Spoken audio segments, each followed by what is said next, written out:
دیکھیں اللہ کا فضل و کرم ہے، ہم اور آپ اپنے آپ کو کتاب و سنت کی تعلیم سے جڑا ہوا سمجھتے ہیں،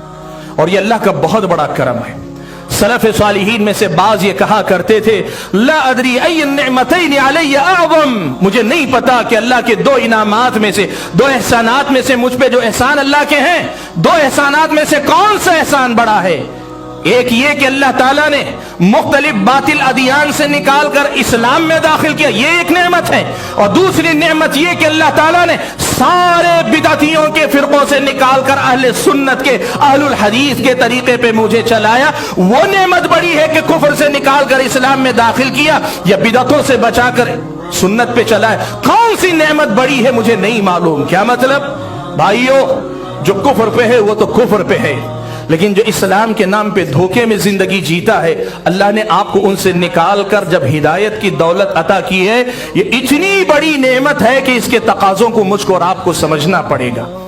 میں آپ کے سامنے ایک دو باتیں کہہ دوں۔ پیارے نبی صلی اللہ علیہ وسلم نے ایک بات بیان فرمائی، آپ نے کہا لا تزال طائفۃ من امتی علی الحق ظاہرین، اللہ کے نبی نے فرمایا کہ میری امت کا ایک طبقہ برابر حق پر قائم رہے گا، وہ غالب رہے گا۔ اللہ کے نبی صلی اللہ علیہ وسلم نے کہا، شارحین حدیث میں سے متعدد اہل علم نے کہا کہ اس سے مراد اہل الحدیث ہے۔ امام بخاری نے کہا، عبداللہ ابن مبارک نے کہا، متعدد اہل علم نے کہا کہ یہ جو طبقہ ہے،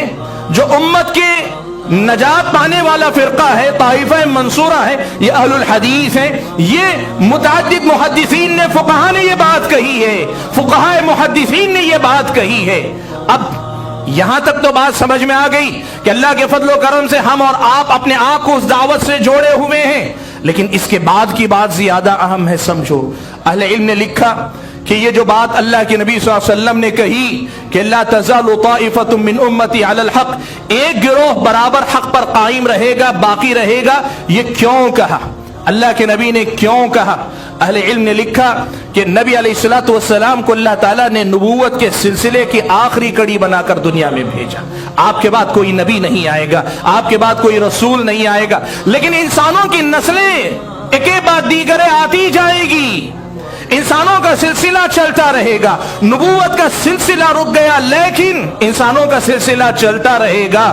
تو اللہ تعالیٰ انسانوں پر حجت قائم کرنے کے لیے، انسانوں تک اللہ تعالیٰ کا پیغام پہنچانے کے لیے، انبیاء کے بعد انبیاء کی امت میں سے ایک طبقے کو باقی رکھے گا جو حق پر رہے گی، اور یہ سارے انسانوں تک اللہ تعالیٰ کا دین پہنچا کر ان پر حجت قائم کرتی رہے گی۔ یہ جماعت، یہ گروہ یہ ذمہ داری نبھاتا رہے گا۔ یہ نبی علیہ الصلوۃ والسلام کی اس حدیث کا مفہوم ہے، یہ اہل علم نے لکھا۔ اس کی روشنی میں بات جو سمجھ میں آتی ہے وہ یہ کہ جس زور سے ہم کہتے ہیں کہ ہم ہی نجات پانے والا فرقہ ہیں، اس جملے کا دوسرا مطلب یہ ہے بھائیو کہ سارے انسانوں کو ہدایت کا راستہ بتانے کی ذمہ داری ہماری ہے۔ اس لیے کہ جب ہم یہ مانتے ہیں کہ ہم ہی ہیں، ہمارے علاوہ سب کوئی بدعتوں میں ہے، کوئی کفر میں ہے، کوئی شرک میں ہے، تو اس کا مطلب یہ ہوا سب کو راستہ بتانے کی ذمہ داری بھی ہم اپنے آپ پر لے رہے ہیں۔ سوال یہ ہے، کیا ہم یہ ذمہ داری کو نبھا رہے ہیں؟ کیا ہماری اور آپ کی زندگی میں ہم اور آپ سارے انسانوں تک، چاہے وہ اس اسلام کے دائرے کے اندر ہو، اسلام کے دائرے سے باہر ہو، نبی نے جس طرح اپنے دور میں ہر انسان تک اللہ کا پیغام پہنچایا، ہر حق کی بات کو واضح کیا، اسے پہنچانے کی کوشش کی، کیا مسلمان، کیا غیر مسلم، اور غیر مسلموں میں کیا یہودی، کیا نصرانی، کیا بت پرست، مشرک، کافر، کیا دنیا کے بے دین لوگ جو بھی تھے، نبی نے سب کو، آدم کی اولاد تک یہ پیغام پہنچانے کی کوشش کی۔ آج اپنے آپ سے سوال ہم کریں کہ ہماری اور آپ کی زندگی میں اس کے لیے ہم فکر کتنی کرتے ہیں؟ میرے بھائیو، توحید کی دعوت،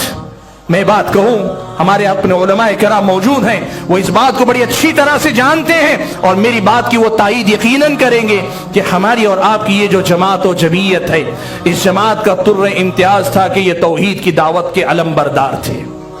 آج معاف کریں، یہ بات میں بڑی ذمہ داری سے آپ کے سامنے کہہ رہا ہوں، دوسری جماعتوں کی نقالی، دوسری تنظیموں کی نقالی، دوسروں کی دیکھا دیکھی، ہم بہت سارے کام کرنا چاہتے ہیں، سیاسی معاملات میں جانا چاہتے ہیں، ہم خدمت خلق میں جانا چاہتے ہیں، ہم دنیا میں تعلیم، قوم کے لیے تعلیم کے لیے کام کرنا چاہتے ہیں۔ یاد رکھو، غلط نہیں ہے،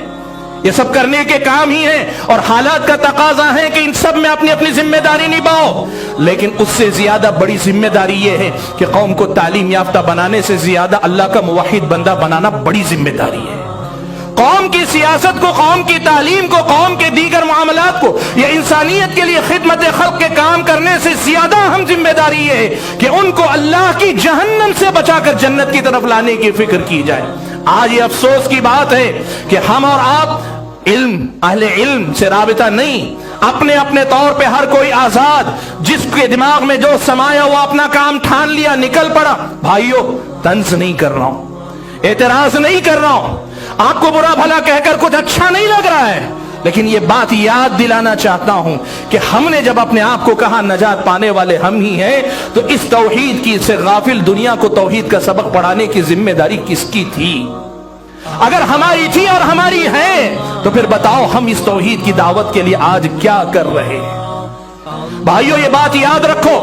آپ یہ بات کہتے ہیں کہ سچی توحید، خالص توحید، بے آمیز توحید، ایک دم اللہ تعالیٰ کے لیے خالص، ہر قسم کی آمیزش سے، ملاوٹ سے پاک توحید ہمارے پاس ہے، تو یہ توحید ہر انسان تک پہنچنا چاہیے کہ نہیں پہنچنا چاہیے؟ اس کی ذمہ داری کون لے گا؟ اس ذمہ داری کو کون نبھائے گا؟ بھائیو، میں تفصیل میں گئے بغیر اصل میں ایک پیغام آپ کو یاد دلانا چاہ رہا تھا، وہ یہی کہ جس زور سے یہ دعویٰ ہم کرتے ہیں کہ ہم ہی برحق ہیں، اس سے زیادہ زور اس حق کو دنیا تک پہنچانے کے لیے ہمیں لگانا پڑے گا، ہمیں کوشش کرنی پڑے گی، ہمیں آپس میں جڑنا پڑے گا۔